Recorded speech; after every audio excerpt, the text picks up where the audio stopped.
सवाल हम लोगों के सामने है। एक पार्टिकल है moving with uniform acceleration from A to B. ठीक है, इंपॉर्टेंट वर्ड्स को हम लोग अंडरलाइन करते हैं। Uniform acceleration from A to B, ठीक है, along a straight line has velocities v1 and v2 at a and b respectively. If c is the midpoint between a and b, then determine the velocity of particle at c. यार तो ये तो बहुत ही झंडू किस्म का सवाल है। ये तो खैर मैं क्या बोलूँ, इसमें अच्छे सवाल आगे वैसे मैं निकाल के लाया हूँ तुम्हारे लिए। ए और ये मान लेते हैं सी है तुम्हारे पास, ठीक है, ए और बी है, और उसके बीच में एक पॉइंट है C. C is the mid point, ठीक है, mid point between A and B. This is mid point between A and B, ठीक है। अच्छा, यहाँ पर ए पॉइंट पर उस पार्टिकल की वेलोसिटी अपने को दे रखी है v1 है, एंड वेलोसिटी एट बी ये अपने को दे रखी है v2 है। अब ये कौन सी वाली वेलोसिटीज है? ये वेलोसिटीज है जब वो पार्टिकल यूनिफॉर्म एक्सेलरेशन के साथ ट्रैवल कर रहा है। This is the most important thing. Uniform acceleration के साथ अगर वो ट्रैवल कर रहा है, इसका मतलब equations of motion are valid, ठीक है। इक्वेशंस ऑफ मोशन कौन से वाले? ऑफ यूनिफॉर्म एक्सेलरेशन वाले, वो हम लोग लगा सकते हैं। वो 3 इक्वेशंस ऑफ मोशन, ठीक है क्या, वो वैलिड है, आर वैलिड, ठीक है ना। तो अब यहाँ देखो, इस पॉइंट पर अपने को v वाली वेलोसिटी निकालनी, समझ गए? अच्छा, उसके लिए काम कैसे करोगे? उसके लिए काम कैसे करोगे तुम? यहाँ देखो, बहुत ही आसानी से उसके लिए काम किया जा सकता है इस प्रकार कुछ। अगर इस वाली दूरी को अगर मैं x अगर मान लेता हूँ, चलिए इस वाली दूरी को मैं x मान लेता हूँ ऐसा, तो for the journey for A to C motion, अगर मैं थर्ड इक्वेशन ऑफ मोशन अगर लगाऊं तो v square minus v1 square that comes out to be 2ax। और फॉर c टू b, इस मोशन के लिए अगर मैं थर्ड इक्वेशन ऑफ मोशन अगर लगाता हूँ, ये थर्ड इक्वेशन है, ठीक है।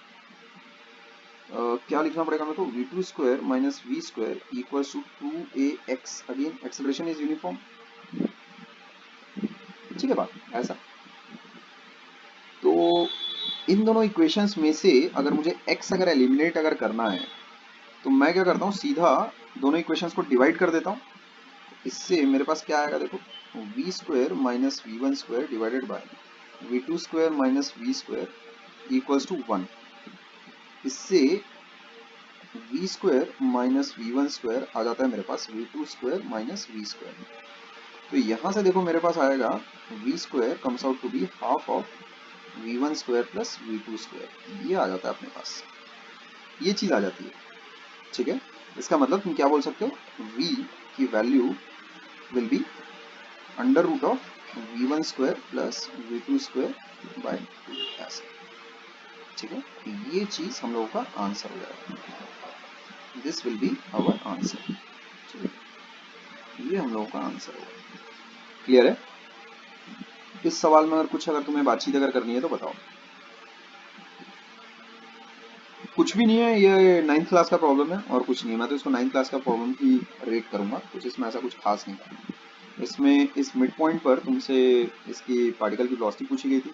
इसके मिड पॉइंट होने का फायदा मैंने इस प्रकार उठाया, मतलब मुझे बताया गया ना कि भाई ये कौन सी लोकेशन पर अपने को वेलोसिटी निकालनी है, ठीक है। तो वो ये x और ये x मैंने मान लिया। इसी तरह से एक दूसरा सवाल अगर मुझे बनाना हो तो मैं ये भी कर सकता था कि भाई यहाँ इस पॉइंट पर पार्टिकल की वेलोसिटी आप बताइए, जो कि मान लेते हैं ये वाली दूरी तुम्हारी 1/4 दूरी है इस पूरी दूरी के, ये वाली दूरी के 1/4 दूरी है। ऐसा कुछ भी किसी भी पॉइंट पर तुम इनफैक्ट स्पीड उसकी निकाल सकते थे। उसने मिड पॉइंट पर पूछा, ठीक है। मिड पॉइंट पर पूछने की वजह से एक आंसर बहुत ही खूबसूरत फॉर्म में आया है तुम्हारे सामने, ये ठीक है। मिड पॉइंट पर उसने पूछा इसीलिए, वरना अगर मिड पॉइंट पर अगर वो नहीं पूछता तो आंसर का फॉर्म थोड़ा सा हो सकता है बदसूरत तुमको दिखाई देता, हो गया सकता है, दिखता ही बदसूरत थोड़ा, ठीक है। खैर, तो आगे अगले सवाल की तरफ बढ़ते हैं हम लोग। अगला सवाल थोड़ा सा लेंदी है, पढ़ने में थोड़ा सा पेशेंट रहोगे, ठीक है। A ball thrown from the top of a building which is 50 meters high is given an initial velocity of 20 meter per second straight upward. Initial velocity of 20 meter per second upward, straight upward. ठीक है। और building की height कितनी है? 50 metres high. That building is 50 metres high. अच्छी बात है भाई, ये तो कुछ सुना सुना सा सवाल लग रहा है। ठीक है, अच्छा 20 मीटर पर सेकंड दिया है। ठीक है, अच्छा अभी मुझसे ऐसा बोला जा रहा है कि उसके बाद on its backward journey the ball just misses the edge of the roof on its way down. ठीक है, as shown in the figure. अच्छा तो इसका मतलब क्या है? ऑन इट्स बैकवर्ड जर्नी, जब वो बॉल नीचे की तरफ वापस झुलक रही होगी, the ball just misses the edge of the roof. इसका क्या मतलब है? The ball just misses the edge of the roof. अच्छा, on its way as shown, considering the position of projection of the ball as origin and time at a ta equals to 0, determine the time at which the ball reaches the maximum height, ठीक है क्या? The time at which the ball returns to the height from which it was thrown, the velocity of the ball at this instant, the velocity and position of the ball at t equals to 5। अच्छा, नहीं तो ये इसका क्या मतलब है भाई? कि वो उसने जस्ट कैसा,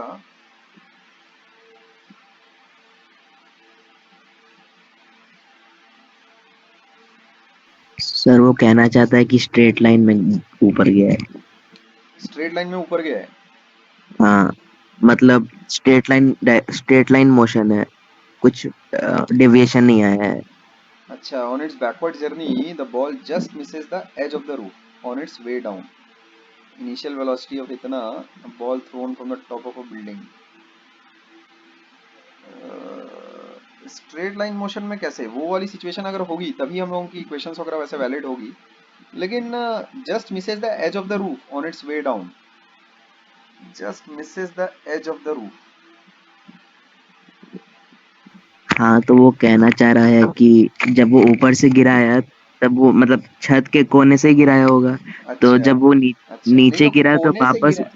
साले ये कैसे पता चला? कि उसको पहले ये लिखना चाहिए था कि अब बॉल, ठीक है, या फिर जो पर्सन है वो खुद भी कोने में खड़ा हुआ है, समझे? वो खुद भी एक्चुअल में ही is at the edge of the building, और उसमें उसने जब बॉल फेंकी तो वो just the ball just misses the edge of the roof, ऐसा उसको बोलना चाहिए था कायदे से। पर इसमें अपन उसको वैसे ही मानकर चलते हैं कि भाई स्ट्रेट लाइन मोशन ही हो रहा होगा करके। ठीक है ना? उसके बिना तो फिर मामला ही फिर अलग हो जाएगा, चेंज हो जाएगा। ठीक है क्या? अच्छा क्या, तो सवाल तो बहुत ही सिंपल और आसान है, इतना लंबा चौड़ा इसने बखान कर दिया है। यहाँ देखो, एक बिल्डिंग है, 50 मीटर अपने को उस बिल्डिंग की हाइट दे रखी। अच्छा, यहाँ से एक बॉल को ऊपर की तरफ प्रोजेक्ट किया गया 20 मीटर पर सेकंड की स्पीड से। और वो फिर कुछ चीजें हम लोगों से पूछी गई है। देखो सबसे पहले क्या पूछा गया कि सबसे पहले तो ये बोला गया कि आप इस चीज को t इक्वल टू 0 लो, समझेगा? जिस इंस्टेंट पर बॉल के साथ प्रोजेक्ट की गई, इस पॉइंट को a बोला गया है, उस इंस्टेंट को आप t इक्वल टू 0 लो। अच्छा, उसके बाद क्या पूछा है? देखो, the time at which the ball reaches its maximum height. तो ऊपर टाइम ऑफ फ्लाइट कितना रहता है? ऊपर टाइम ऑफ मतलब अपवर्ड जर्नी वो कितना रहता है? नीचे की तरफ अपना एक्सेलरेशन कितना है? g बराबर 10 मीटर पर सेकंड स्क्वायर है। तो time of reaching the maximum height that will be equal to what? u by g। ठीक है, ए पार्ट का तो ये हो गया, कितना हो जाएगा वो? 20/10। ये तो आ जाएगा अपने पास 2 सेकंड। क्लियर है? इसमें तो कोई दिक्कत नहीं होनी चाहिए। ठीक है,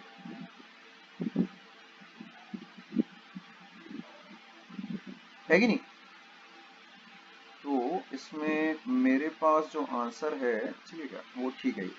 ए से बी जाने के लिए 2 सेकंड आपको लगेंगे। ठीक है, यही मेरे पास भी यही आंसर है। ठीक है, तो ये तो हो गया पहला पार्ट। दूसरे पार्ट में बोल रहे हैं the maximum height reached, maximum क्या हाइट वो रीच करेगा, तो वो भी अपने को पता है u² / 2g। इसमें तो खैर क्या दिक्कत ही क्या है? H max is what? u²/2g। Clear है? तो वो अपने पास आ जाएगा 20 का स्क्वायर डिवाइडेड बाय 2 टाइम्स 10। ठीक है, तो ये चीज़ अपने पास आ जाती है 400/20। ये हो जाएगा 20। ये 20 metres is your next answer. ठीक है, ये अपना अगला आंसर हो जाता है। ठीक है, तो 20 मीटर, ठीक है। अच्छा, सेकंड पार्ट का भी आंसर अपने पास आ जाता है। The time at which the ball returns to the height from which it was thrown. तो 4 सेकंड हो जाएगा, इसमें क्या बोलूँ यार, ये तो कैसा झंडू सवाल है बे। The time at which the ball returns to the height from which it was thrown, मतलब वापस से वो इसी हाइट पर वापस आ जाएगी। तो कितना टोटल टाइम ऑफ फ्लाइट कितना होता है अपने पास, 2u/g। ऊपर जाने में इतना टाइम लगा, उतना ही नीचे आने में भी टाइम लगा। तो total time of flight is what, 2u/g, और वो चीज़ आ जाएगी अपने पास 4 सेकेंड्स। चलिए, ये आंसर हो गया अपना तीसरे पार्ट का। इसमें तो कुछ ऐसा दिख नहीं रहा है खास मेरे को। The velocity of the ball at this instant, तो वो कितना होगा, 20 मीटर पर सेकेंड होगा। अपने को पता है कि जिस स्पीड के साथ बॉल को प्रोजेक्ट किया गया है, जब वो बॉल रिटर्न करेगी और उसी हाइट पर सेम वापस आएगी, तो ये चीज़ हम लोग ऑलरेडी डिराइव कर चुके हैं कि बॉल की स्पीड में कोई चेंज नहीं आता है। अपन एयर ट्रैक तो कंसिडर वगैरह कहीं कुछ कर नहीं रहे, बॉल की स्पीड में एक्चुअल में कोई अंतर नहीं आता है। इस चीज़ को प्रूव किया है मैंने कि अगर v स्पीड के साथ ऊपर अगर फेंकोगे तो फाइनल स्पीड भी तुम्हारे पास v ही रहेगी।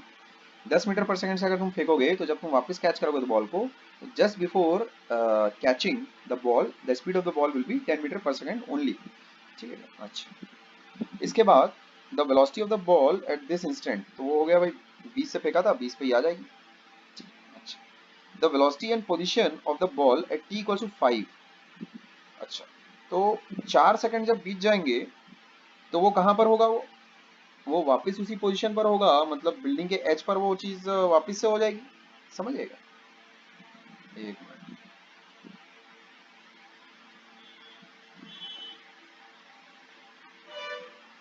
अब देखो यहाँ मामला कैसा चलेगा। जब तुम्हारे पास 4 सेकंड बीत गए हैं तो उस बॉल को जिसको यहाँ से ऐसा प्रोजेक्ट किया गया है ऊपर की तरफ, after 4 seconds at t equals to 4, t equals to 0 ये वाला मोमेंट है।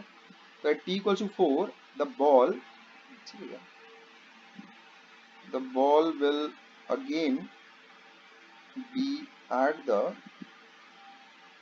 सेम पोजिशन, ठीक है क्या, एट द सेम पोजिशन। अब उसके 1 सेकंड के बाद क्या होगा वो निकाल लो फट से, है ना। पोजीशन कितनी आ जाएगी बॉल की, हाफ GT² से नीचे गिरेगा ना। अच्छा, यहाँ उसकी कुछ ना कुछ स्पीड रहेगी, कितनी रहेगी, 20 मीटर पर सेकंड। जितने से अपन ने उसको फेंका था, ठीक है, उतनी ही बॉल की स्पीड रहेगी जब वो उसी हाइट पर वापस आ जाएगा। अच्छा, और आफ्टर 1 सेकेंड वो कहाँ पर आकर मिलेगा तुमको, आफ्टर 1 सेकेंड उसकी डिस्प्लेसमेंट कितनी होगी, s will be equal to ut plus half AT², half AT²। तो नीचे की डायरेक्शन को अगर मैं पॉजिटिव अगर उठा रहा हूँ, नीचे की डायरेक्शन को अगर मैं पॉजिटिव उठा रहा हूँ, तो इनिशियल स्पीड कितनी है मेरे पास, 20। 1 सेकंड के बाद मुझे निकालना है कि वो पार्टिकल कहाँ पर होगा, प्लस हाफ 10, वो भी नीचे है, 1 सेकंड का स्क्वायर, ऐसे ये चीज़ कितनी आ जाएगी, 20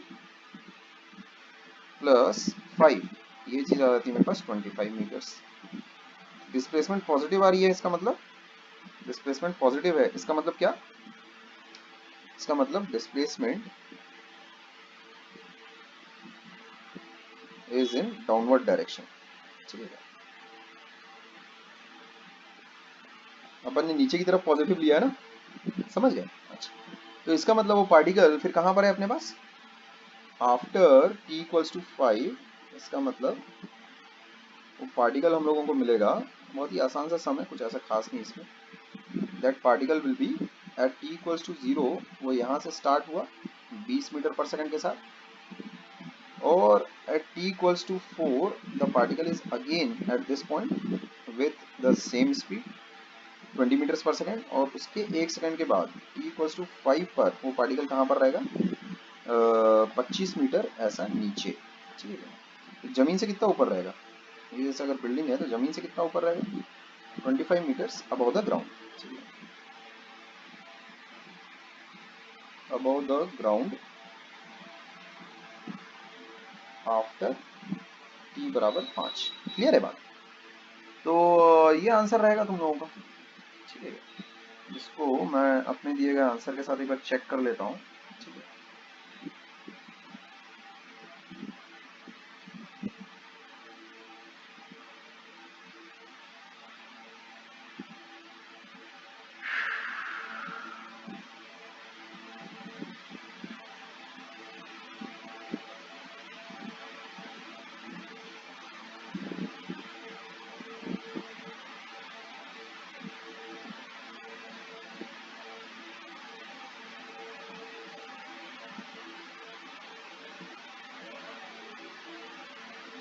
ठीक है, जो मेरा आंसर आया वही है।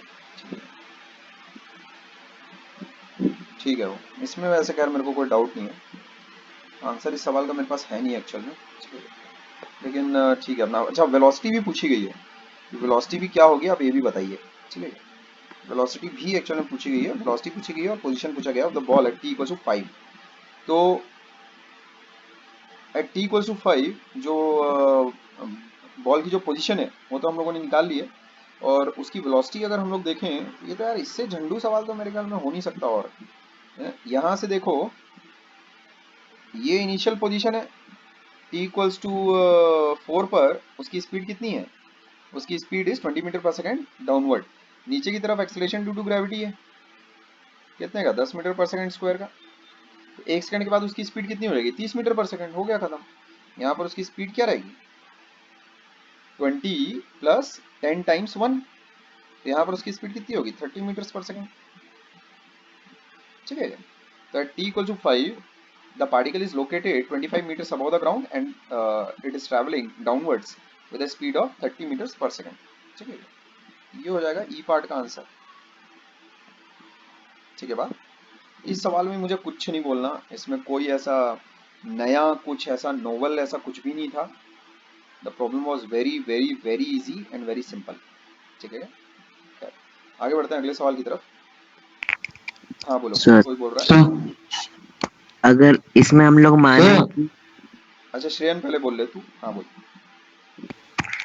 इस टाइप के क्वेश्चन में हम लोग माने कि बॉल नीचे गया जमीन तक, लेकिन हाँ सपोज वो छत पे ही बाउंस किया, तो हम लोग ऐसा मानेंगे कि वो इनफिनाइट नंबर ऑफ टाइम्स उसी हाइट पे जाएगा और वापस छत से बाउंस करके फिर से उस हाइट पे जाएगा। अब इस क्यों, इतनी अच्छी सुबह है, सैटरडे की सुबह है, इतना अच्छा मौसम है, क्यों ऐसा, तू बता रहा हूँ, तू योगा कर, समझा क्या, तू योगा कर और उसमें थोड़ा सा कैसा सांस अंदर ले और फिर सांस बाहर छोड़। इतना अच्छा सवाल है, क्यों उसकी पूरा अम्मा कर रहा है एकदम, मतलब क्या बोला तूने, तो मेरे तो वही इनफाइनाइटली वाले पे ही मेरा कंसंट्रेशन कैसा लैप्स हो गया। अब प्रियांशु का पहले सुन लेते हैं, बेचारा प्रियांशु के दिमाग पर कहीं बुरा असर ना पड़े। ठीक है, इस डिस्कशन का, हाँ पहले प्रियांशु बता ले। मैं आता हूँ श्रेयन, आता हूँ, फिर अपन बाद में तेरे सब कॉमनली कैसा कलेक्टिवली सब तेरे मजे लेंगे, मैं आ रहा हूँ, रुक तेरे पास। ठीक है, हाँ प्रियांशु पहले बोल। सर ये इस क्वेश्चन का तो नहीं है, हाँ कभी कभी हमें क्या नहीं बिल्डिंग की हाइट पूछते हैं। हाँ। और हमने वेलोसिटी मानी, मतलब सब कुछ पॉजिटिव है नीचे की तरफ हमने माना। तो अगर साले साइन कन्वेंशन में पोपट हो गया क्या तेरा बे, साइन कन्वेंशन में पोपट हो रहा है क्या तेरा साले, है 9वीं से जानता है तू साइन कन्वेंशन। हाँ, हाँ आगे तो देखो। हाँ, फिर भी बोल बोल बोल। फिर अगर उसकी जो हाइट है वो निगेटिव में आ गई तो वो उसमें फर्क थोड़ी ना पड़ेगा कि डिस्टेंस तो हमेशा पॉजिटिव में रहेगी ना। अबे देख, जो आंसर तेरा आएगा उसको तुझे इंटरप्रीट करना आना चाहिए according to your sign convention. मान लेते हैं आंसर आया मेरे पास, डिस्प्लेसमेंट आ गई +25, क्या तू ये बोलेगा कि +25 ऊपर की तरफ 25 है, कि उसको ये बोलेगा कि नीचे की तरफ 25 है? तू पहले ये नहीं पूछेगा कि अबे साले साइन कन्वेंशन तो बताइयो, साइन कन्वेंशन क्या है, ऊपर की तरफ पॉजिटिव लिया, नीचे की तरफ पॉजिटिव लिया है। तो अभी जैसे मेरा आंसर आया +25, ये आया मेरा आंसर, तो अबे मैंने नीचे की तरफ पॉजिटिव भी तो ले रखा है, ये देख नीचे की तरफ पॉजिटिव ले रखा है। तो जो ये मेरा आंसर आया है, मेरे चूज किए गए साइन कन्वेंशन के अकॉर्डिंग आया है, मैंने इसके ऊपर साइन तो लगाया नहीं था। तो जो मैंने साइन कन्वेंशन चूज किए उसके बेसिस पर ये आया है मेरे पास। तो इसको मैं इंटरप्रीट कैसे करूंगा, वही जो मेरा साइन कन्वेंशन है जो मैंने चूज किया था उसी के बेसिस पर। तो अगर मैंने नीचे पॉजिटिव लिया है और आंसर मेरे पास आ रहा है डिस्प्लेसमेंट का +25, इसका मतलब the velocity is downwards, displacement is downwards.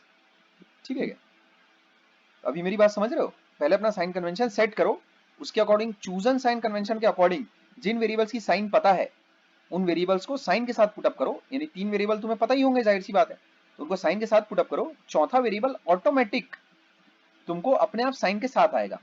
समझ गए, ध्यान रखना इस बात का। तो जैसे +25 आता है कि -25 आता है ये मायने नहीं रखता, तूने साइन कन्वेंशन क्या लिया है वो मायने रखता है। जैसे मान लेते हैं अभी मैंने ऊपर की तरफ अगर पॉजिटिव लिया होता तो यहाँ डिस्प्लेसमेंट क्या आती, -25 आता, समझ गया? तो -25 वुड हैव इंडिकेटेड दैट जिस डायरेक्शन को तुमने पॉजिटिव लिया उसके अपोजिट तुमको 25 मीटर मिल रहा है। तो मैंने ऊपर की तरफ अगर पॉजिटिव लिया रहता तो आंसर मेरा -25 आया रहता। अभी मैंने नीचे की डायरेक्शन में पॉजिटिव लिया। क्यों नीचे की डायरेक्शन में पॉजिटिव लिया? अबे सारे वेरिएबल नीचे की तरफ हैं, तो जिस तरफ ज्यादा वेरिएबल है, जिस डायरेक्शन की तरफ ज्यादा वेरिएबल है, मैं उस डायरेक्शन में पॉजिटिव लूंगा ना, क्योंकि मेरे को ज्यादा पॉजिटिव चीजें देखनी अच्छी लगती हैं। किसी को भी अच्छी लगती है, अनलेस एंड अनटिल तुम पाकिस्तानी ना हो। समझे क्या? पाकिस्तानियों को अलग ही आता है, समझे क्या? उनके अलग ही नशे चढ़ते हैं उनको। ठीक है क्या? खैर, तो अभी मेरे ख्याल में डाउट रिजॉल्व हो गया है या फिर कुछ और पूछना है? नहीं ठीक है। ठीक है, तो +25 आता है कि -25 आता है, that is of no consequence. ठीक है क्या? What matters is the sign convention which you have chosen. ठीक है क्या? उसके अकॉर्डिंग तुझे आंसर इंटरप्रीट करना आना चाहिए। ठीक है, खैर, हाँ अब श्रेयन पे आते हैं। हाँ चलो भाई, ये अपना फन टाइम है। ठीक है, चलो रुको एक सेकंड।